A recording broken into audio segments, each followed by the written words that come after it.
Hoy es el 6 de enero, el día de la Epifanía de nuestro Señor, un día importantísimo, solemnidad en el calendario litúrgico. Se celebra en la Iglesia Universal el día grande de la adoración de los magos de Oriente al Niño Jesús, en el portal de Belén. ¿Qué celebramos realmente el día 6 de enero? Pues celebramos que tres llamados magos de Oriente, que hay que explicar también que no eran personas dedicadas a la magia, sino se llama así por el lenguaje semítico a los grandes científicos, personas eminentes en su saber, que vinieron de diferentes partes del mundo y que coincidieron en el nacimiento, en el portal de Belén, guiados por una estrella. Se les llama también los Reyes Magos en la tradición popular, aunque no eran reyes, pero para de alguna manera subrayar la importancia que tenían en lo que representaban. Melchor, Gaspar y Baltasar, cuyos nombres conocemos gracias a algunos textos apócrifos y cuyo hecho sucedió realmente, fue un hecho histórico, y sus cuerpos se encuentran enterrados en la catedral alemana de Colonia. Al margen, o además de la referencia histórica, la Epifanía del Señor tiene una riqueza formativa impresionante. Y la tiene sobre todo por tres aspectos que quiero ahora reflexionar sobre ello. En primer lugar, ¿qué representan esos tres grandes personajes? Los llamados magos de Oriente, que se dan cita común en el portal de Belén para adorar a Dios recién nacido, al niño Jesús, que es el niño Dios recién nacido. ¿Qué representan estos tres grandes personajes? Pues representan al mundo entero, representan, y haciendo un contexto en el momento siglo I de la era cristiana, a todo el mundo no judío, a toda la gentilidad. Representan la universalidad, el sentido de la universalidad de la Iglesia Católica. Representan que Jesucristo es el Redentor universal de todo el género humano, que la religión cristiana no es una religión para una zona del mundo, para una raza, para una nación, para un sector determinado de la humanidad, porque católico significa universal. Los tres magos de Oriente representan la universalidad de la redención de Jesucristo. Representan al mundo entero, el mundo entero creado por Dios, postrado a los pies del niño Jesús. Por eso lo vemos siempre en las pinturas, en las esculturas, parece de diferentes razas, porque es, por así decirlo, el símbolo, la representación de todas las razas de la tierra, de todas las naciones del mundo. Este es el primer aspecto fundamental, que la Epifanía nos enseña a todos los cristianos que la redención es universal, que Cristo es el verdadero Dios y verdadero hombre, pero es el verdadero, que Jesucristo no es un verdadero más, como otros tantos que pudiera haber, sino que es Él el artículo, como Jesús cuando ya es mayor y lo dice en la vida pública: yo soy el camino, la verdad y la vida.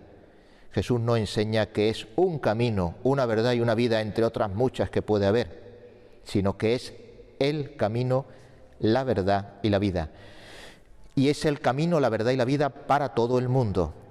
Por tanto, no tiene sentido pensar que el cristianismo pues no puede acampar en determinadas culturas, en determinadas naciones, en determinados lugares del mundo, porque Cristo ha venido con intención de redimir y de dar la buena nueva al mundo entero. Ese es el primer aspecto fundamental de la Epifanía. El segundo aspecto fundamental de la Epifanía tiene mucho que ver con la liturgia.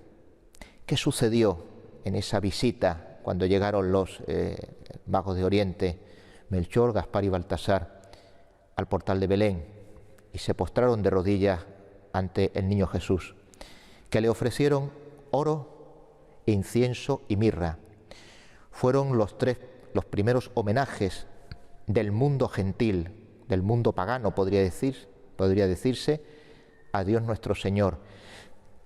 Fue realmente una liturgia, puestos a los pies del niño Jesús, los representantes de la ciencia, del saber y del poder del mundo entero ofrecen a Jesús esos dones: el oro, el incienso y la mirra, con el valor tan grande que han tenido siempre y tendrán esos dones.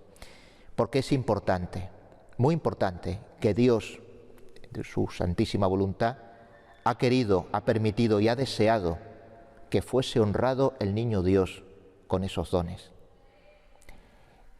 Esa enseñanza tiene mucho que ver con la formación litúrgica que hoy necesitamos recuperar con urgencia. Decía San Francisco de Asís, el gran santo, decía: para Dios lo mejor en el altar, lo mejor para honrar a Jesús. Y desde Jesús iremos a compartir con los más pobres y necesitados. Eso enseña San Francisco de Asís, que no admitía, haciendo un paréntesis, no admitía en las misas que celebraran los franciscanos, no admitía ningún tipo de suciedad, de cutrerío, de cálices mal formados, de patenas que no fueran de oro, porque es el culto debido a Dios. Y desde ese culto debido a Dios, pues trasladamos la caridad hacia los más necesitados. Ese es el equilibrio perfecto que Dios nos pide. Pues Dios quiso ser honrado con oro, incienso y mirra. Es posible que algunos, si pudieran viajar en el tiempo y hubieran ido al portal de Belén en ese momento, quizá hubieran entendido esa extraña teoría de que todo eso del oro, incienso y mirra no era necesario, haberlo vendido y haberlo repartido a los más necesitados, como también sucedió cuando Judas Iscariote, el ladrón, también criticó a la pobre pecadora que derramó el bálsamo a los pies de Jesús. Y también fue Judas Iscariote el que dijo: tendría que haberlo vendido y darle el dinero a los pobres, no porque le importaran los pobres, sino porque él se quedaba el dinero porque era ladrón. Lo mismo sucede hoy. Todos aquellos que se atreven a criticar o a condenar la liturgia solemne y buena de la Iglesia con ese argumento absolutamente falaz, hay que darle la vuelta y recordar siempre que desde el principio Dios quiere ser honrado con lo mejor que tenemos en lo material, el culto divino. La segunda enseñanza, segundo aspecto fundamental de la Epifanía, el culto divino, la liturgia.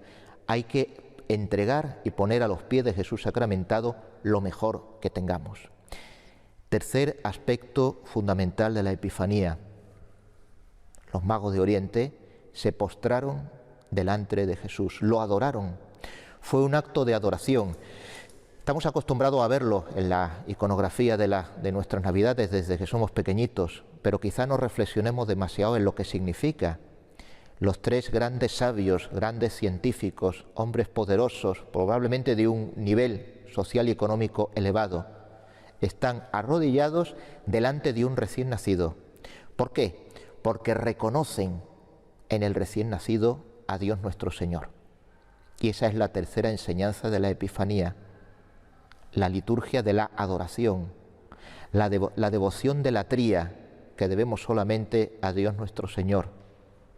El hecho de que si ya ante solo el nombre de Jesús toda rodilla se doble, pues cuánto más ante su presencia, la presencia del niño Dios, ante la cual los magos de Oriente se arrodillaron.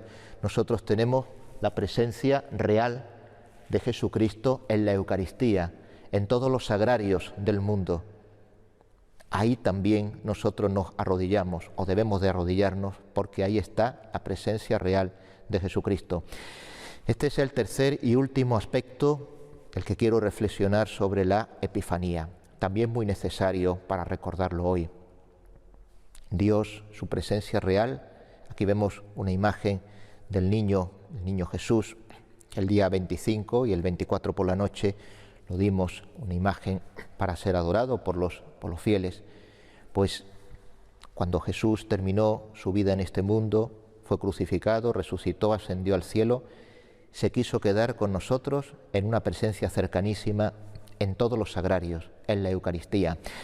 Así que la tercera enseñanza o aspecto fundamental de la Epifanía es la llamada a la adoración, el culto debido de adoración a Dios nuestro Señor, que lo tenemos en la Eucaristía, que cuando entremos en la Iglesia, cada vez que entremos, nos acordemos de esos magos de Oriente, postrados de rodillas delante de un recién nacido. Nosotros lo tenemos aquí, en el sagrario, la presencia real de Cristo. Arrodillarnos delante de Él, hacer genuflexión cuando entremos o salgamos de la iglesia, arrodillarnos en la consagración, el momento más importante de la Santa Misa, momento en el cual pues todo debe de desaparecer de nuestra imaginación para centrarnos en el gran milagro que es la consagración, la transustanciación, la conversión del pan y el vino en cuerpo y sangre de Cristo. Arrodillarnos también se aconseja, porque así lo han hecho todos los santos y santas a lo largo de la historia. Arrodillarnos los que podamos hacerlo físicamente, también en el momento de recibirlo en la comunión. Yo pienso muchas veces, y vuelvo a San Pablo, si San Pablo dice que ante el nombre de Jesús toda rodilla se doble, cuánto más ante su presencia real cuando vamos a recibirlo. Cuidemos esa adoración, porque para nuestra vida cristiana es fundamental. Estamos hechos para ello.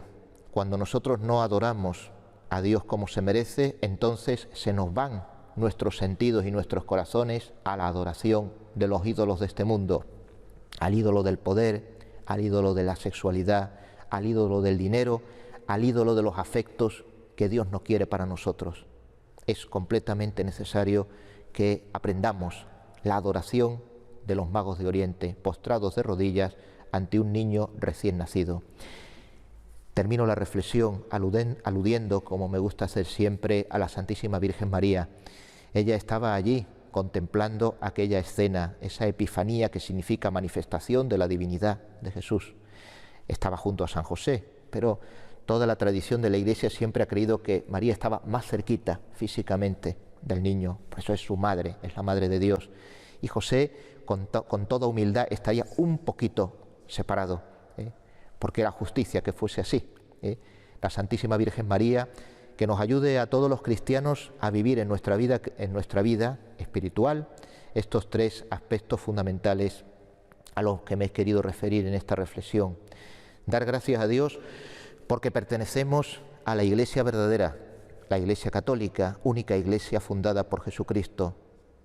Dar gracias al Señor porque lo tenemos en presencia real en el sagrario. Dar todos los días gracias a Dios porque podemos acudir a la Iglesia, podemos acudir a los sacramentos, a la confesión, a la Santa Misa, a la comunión. Desde ese espíritu de acción de gracias nos encomendamos a la Santísima Virgen María para que vivamos un año más y cada año mejor el verdadero espíritu de la Navidad, el verdadero espíritu de la Santa Epifanía. Que así sea.